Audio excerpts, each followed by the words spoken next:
Dave, aku hamil. Mata Dave terbeliak membaca pesan itu. Begitu tiba-tiba, membuatnya hampir tersedak. Image sebuah foto kembali dikirim, 2 garis merah dengan jelas terpampang di layar ponselnya. Lelaki itu menoleh ke belakang, di mana Agatha dan ibunya terlihat sibuk mempersiapkan hidangan mereka. Kita bicara nanti, aku sedang bersama keluargaku.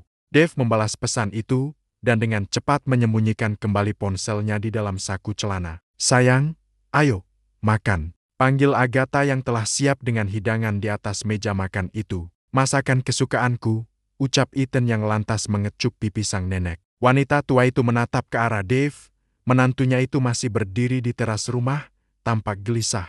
Apakah akhir-akhir ini pekerjaan suamimu begitu berat?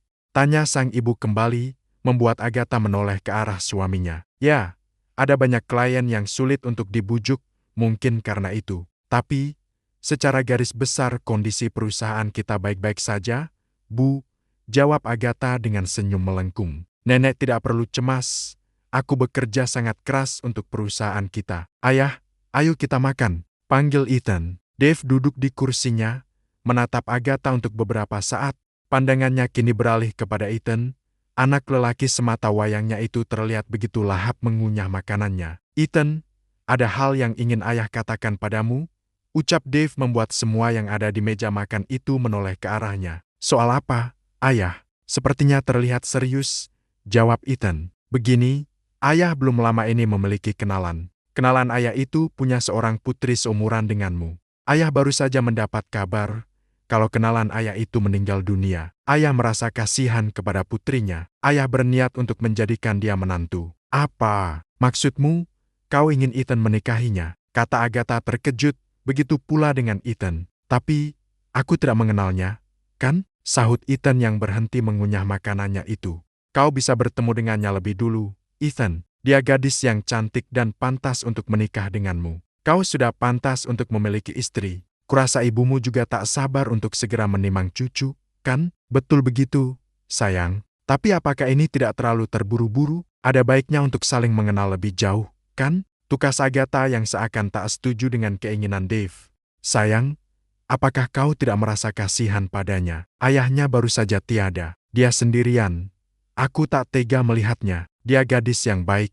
Kau pasti menyukainya. Dia bisa menjadi teman bicaramu juga, kata Dave yang terus membujuk istri dan anaknya itu. Bagaimana menurut ibu? Tanya Agatha kepada ibunya itu. Sebaiknya bawa gadis itu kemari agar kita bisa membicarakan ini lebih lanjut.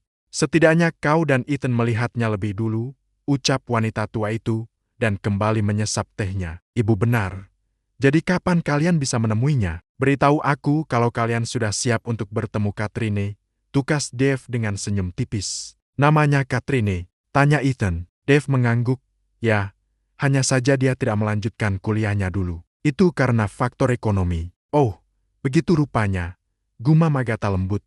Lelaki itu kembali mengunyah makanannya, beberapa kali terlihat melirik ke arah jam tangannya itu. Kurasa aku harus pergi, ada pertemuan dengan seorang klien di luar kota. Barangkali aku akan pulang larut malam. Sayang, kau bisa mengerjakan laporan dari rumah, kan? Setidaknya ibu tidak akan kesepian, ucap Dave dengan senyum mengembang. Mendadak sekali, tanya Agatha, menatap Dave heran.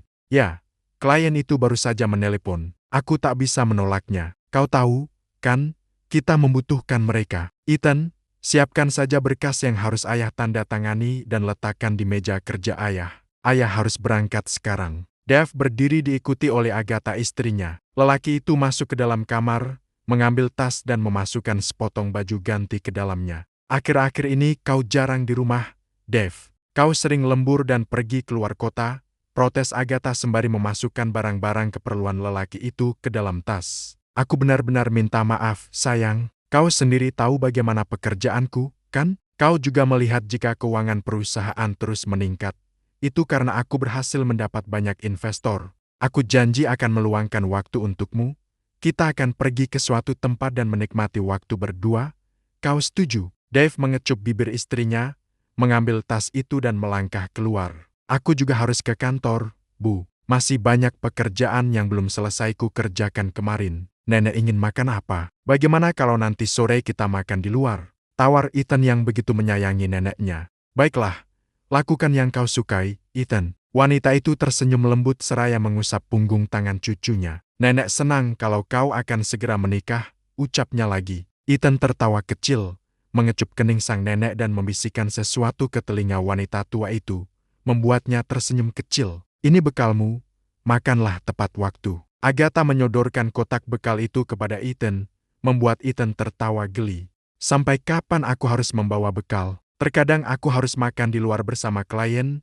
Ibu membuatku makan berkali-kali, protesnya. Makanan rumahan jauh lebih sehat, Ethan. Ibu hanya ingin memberikan yang terbaik untukmu, ucap Agatha mengacak rambut putranya itu. Dia sudah dewasa, biarkan saja. Ya, aku tahu itu. Tapi, aku tetap ingin mengurusnya. Sebentar lagi dia akan menikah, biarkan istrinya yang melakukan itu. Aku mengerti, ibu jangan cemas, ucap Agatha yang kembali merapikan meja makan itu. Agatha kembali masuk ke dalam kamarnya, berniat untuk membuka laptop dan melanjutkan pekerjaannya seperti biasa, namun matanya tertuju kepada jas hitam milik Dave yang masih tergantung di gantungan kamar. Agatha mendekatinya, mengambil jas itu, berniat untuk menyerahkannya ke laundry langganan. Hari ini pegawai laundry akan datang, mengambil pakaian-pakaian kerja Agatha. Saat Agatha melipat jas itu menjadi 2 bagian, sesuatu terjatuh dari sakunya. Sebuah pelembab bibir merah muda menggelinding di lantai. Agatha mengambilnya, merasa aneh dengan benda seperti itu di saku jas Dave. Dave tidak mungkin membelinya. Untuk apa? Agatha adalah wanita yang tak bisa menunggu lama untuk sebuah jawaban. Diraihnya ponsel yang ia letakkan di atas nakas, mengirim pesan kepada Dave soal pelembab bibir itu. Oh, aku membelinya saat berada di bandara, sayang. Cuaca di sana sangat panas, membuat bibirku kering dan merasa tak nyaman. Letakkan saja di atas meja riasmu. Agatha menarik napas lega setelah membaca pesan itu. Ia memang tak perlu mencurigai Dave. Ia tahu Dave sangat mencintai dirinya. Lelaki itu adalah pria paling setia yang pernah ia temui.